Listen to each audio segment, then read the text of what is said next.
Naaalala nyo pa ba to?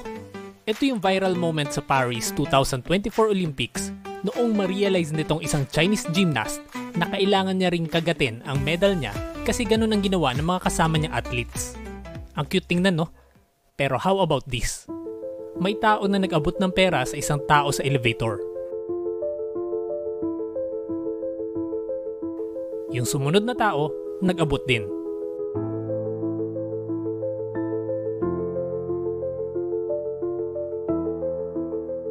So ano nangyari? Napilitang mag-abot na rin ng pera itong isang tao na walang kamalay-malay na isa pala itong social experiment at magkakakutsaba itong tatlong tao na ito. Bakit nga ba nangyayari ito? May psychological concept na tinatawag na conformity. It means copying the behavior or beliefs of the majority whether we like it or not. Siguro sa ibang tao, minsan ang incident lang yung mga ganito, pero para sa maraming tao, dito na umiikot ang buhay nila. Ito ang tinatawag na pursuit of cool. Yung paghahabol mo sa kung ano ang uso at gusto ng ibang tao just to be cool. Kailangan mong sumabay sa usong damit, usong hairstyle, panoorin ang usong palabas, sabayan ang usong TikTok dance. Kailangan updated ka sa latest issues, latest chismis, latest news. Tanungin mo ang sarili mo, ginagawa mo ba ito dahil gusto mo talaga? O dahil gusto mo lang hindi mapag-iwanan?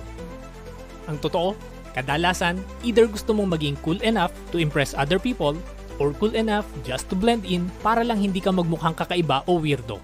Just to be clear lang tulad ng happiness, walang masama sa pagiging cool. Okay lang sumabay sa uso o makisama sa norm ng group or community. Pero the problem starts pag ito na lang ang direksyon ng buhay mo. Peer pressure. Para sa mga kababaihan, wearing high heels is cool. Kaya naman isinusuot pa rin ito ng iba kahit na masakit na ang kanilang mga paa, uncomfortable at nasa risk na ma-out of balance. High heels may look good, but what they're doing to our feet is anything but pretty.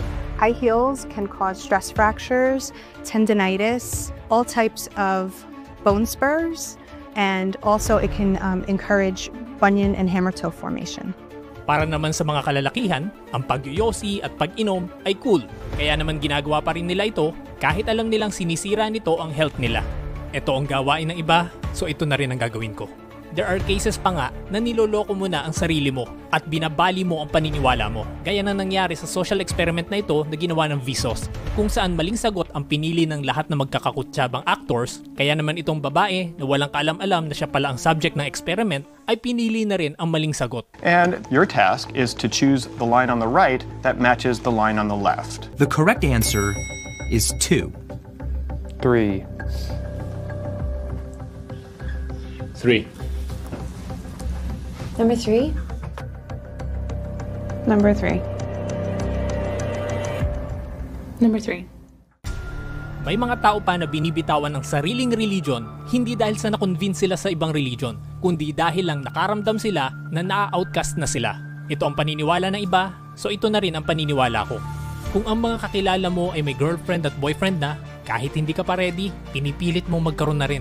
Lalo na pag Valentine's Day, kung saan alam mo ang karamihan ay may kadate, kaya pinipilit mo rin magkaroon ng kadate na tipong kahit sa isang stranger, papatol ka, wag lang masabing absent ka sa araw na yon.